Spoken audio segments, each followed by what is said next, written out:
तो दोस्तों आज हम फिर से आपके लिए लेकर आए हैं देश दुनिया की सभी ताजा बड़ी खबरें। फटाफट एक एक कर विस्तार से आज आपको बताएंगे, तो वीडियो को अंत तक जरूर देखें। दोस्तों वीडियो बनाने में हमें काफी मेहनत लगी है, तो वीडियो को दिल से लाइक कर दे जाएं। दोस्तों पहली खबर में आपको बता दें कि ज्ञानव्यापी मस्जिद को लेकर तुर्की के बाद अब बांग्लादेश से मोदी सरकार को लगा बड़ा झटका। बांग्लादेश ने भारतीय मुसलमानों का समर्थन करते हुए मोदी अमित शाह को लगाई फटकार। मुस्लिम देशों से मोदी को लगा बड़ा झटका। वहीं आपको बताएंगे दोस्तों की गुजरात विधानसभा चुनाव में असदुद्दीन ओवैसी ने मुसलमानों से एआईएमएम को वोट देने की है अपील। बोले अगर भाजपा को हराना है तो एआईएमएम को मुसलमानों को देना होगा वोट। वहीं आपको बताएंगे दोस्तों की पंजाबी सिंगर सिद्धू मूसेवाले की गोली मारकर हत्या। कल ही पंजाब सरकार ने वापस ली थी सुरक्षा, बढ़ गई हैं केजरीवाल की पंजाब में मुश्किलें। वहीं आपको बताएंगे दोस्तों की मोदी भक्त कंगना रनावत का करियर हुआ पूरी तरह से बर्बाद। एक हफ्ते में मुंबई के सभी सिनेमा घरों से हटी फिल्म धाकड़।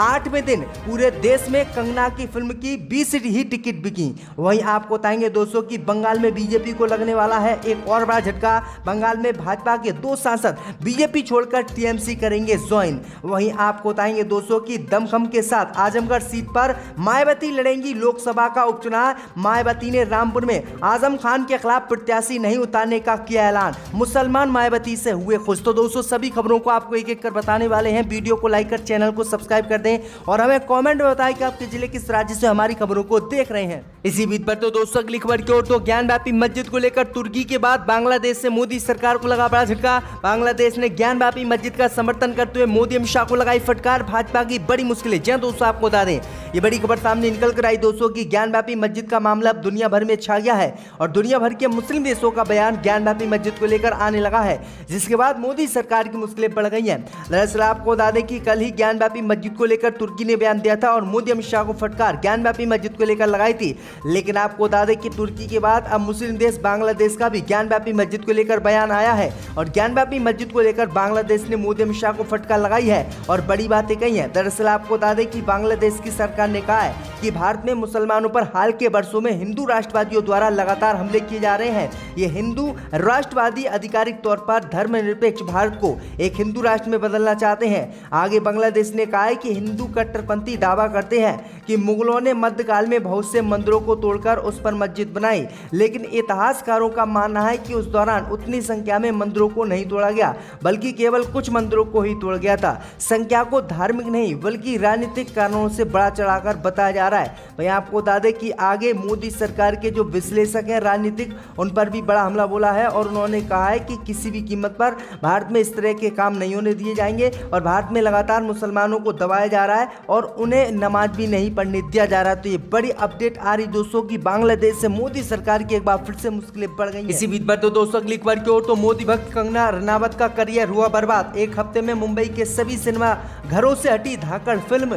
जी दोस्तों आपको बता दें बड़ी खबर सामने निकल कर आई दोस्तों की मोदी भक्त और मुस्लिम विरोधी कंगना रनावत का बॉलीवुड में करियर बर्बाद हो गया है। दरअसल आपको बता दें कि कंगना रनावत की फिल्म धाकड़ बॉक्स ऑफिस पर बुरी तरह से पिटी है। फिल्म की स्थिति ये है कि अभी तक लगभग 5 करोड़ रुपए की कमाई इसने कर पाई है और इसका बजट लगभग 100 करोड़ रुपए बताया जा रहा है। वहीं आपको बता दें कि कंगना रनावत के लिए ये बड़ी खबर है और बुरी खबर है कि एक हफ्ते में मुंबई के सभी सिनेमा घरों से जो है धाकड़ फिल्म जो कंगना रनावत की है वो हट गई है।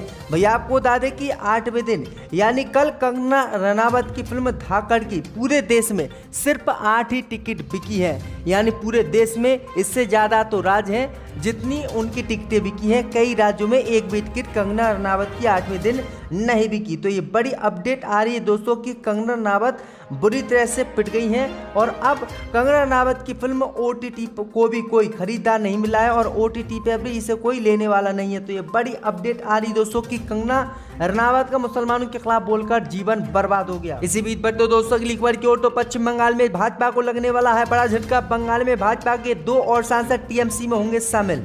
जी दोस्तों आपको बता दें ये बड़ी खबर सामने निकल कर आई दोस्तों की बंगाल में भाजपा को एक बार फिर से बड़ा झटका लगने वाला है।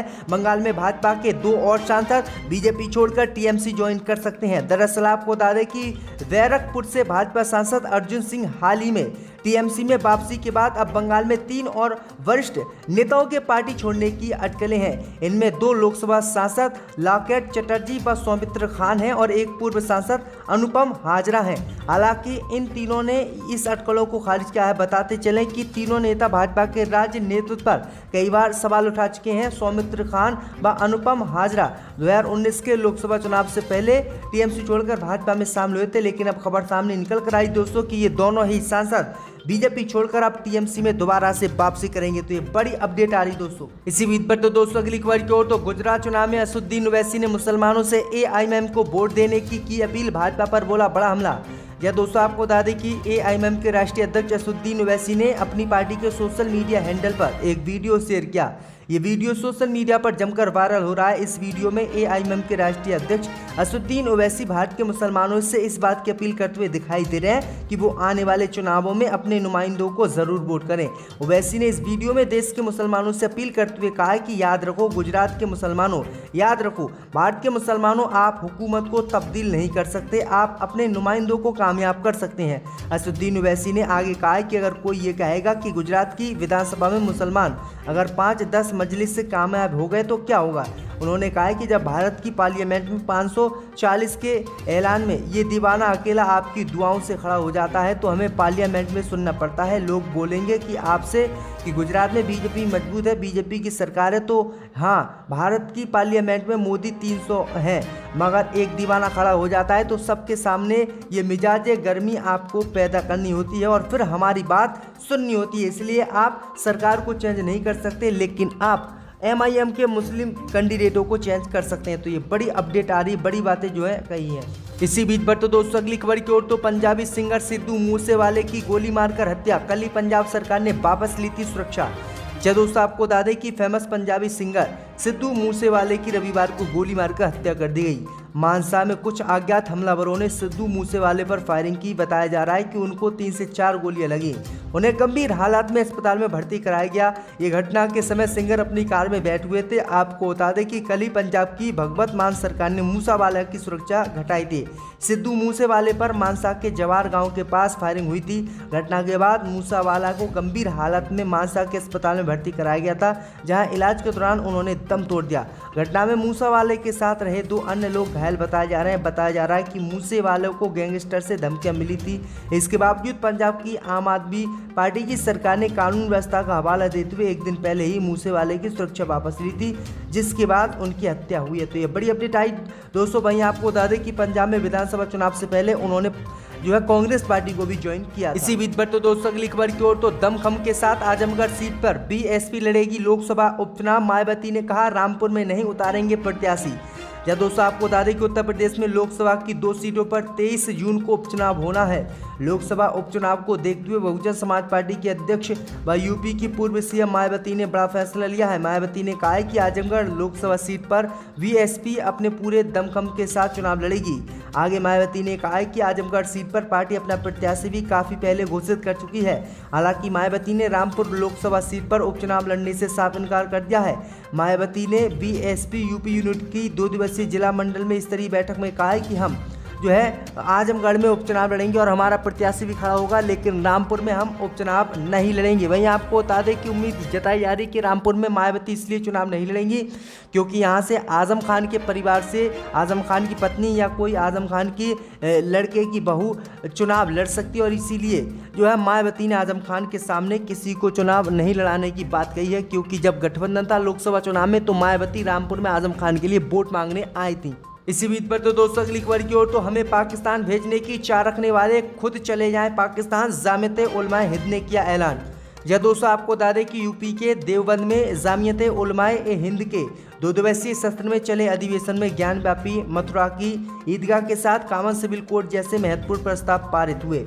अधिवेशन में प्लेसेस ऑफ वर्शिप एक्ट पर भी चर्चा हुई। कहा गया है कि सभी को अपने तरीके से अपने ढंग से जीने का अधिकार है, इसलिए कोई भी कॉमन सिविल कोड उन पर थोपा नहीं जा सकता और इस संबंध में वह देश भर में मुहिम चलाएंगे, लोगों को इससे अवगत कराएंगे।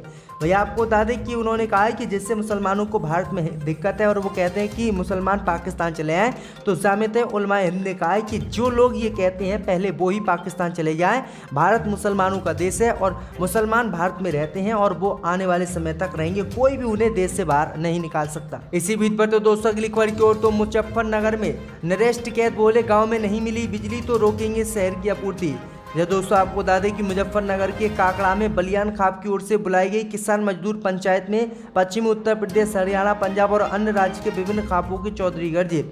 सर्व खाप मंत्री सुभाष बालियान ने कहा है कि सामाजिक मुद्दों, किसानों की समस्याओं पर काकड़मय मंथन किया गया। भाग के अध्यक्ष चौधरी नरेश टिकैत ने कहा है कि अगर गांव और किसानों को बिजली नहीं मिली तो शहर में बिजली की सप्लाई नहीं होने देंगे। बड़ी बड़ी बिजली लाइनें किसानों के खेत से होकर गुजर रही, किसान इन बिजली लाइनों को उखाड़ फेंक देंगे। टिकैत ने कहा है कि मुख्यमंत्री योगी आदित्यनाथ को जानकारी नहीं है, अधिकारी पर्दे के पीछे लूट कर रहे हैं, किसान और प्रदेश की जनता बेहाल है।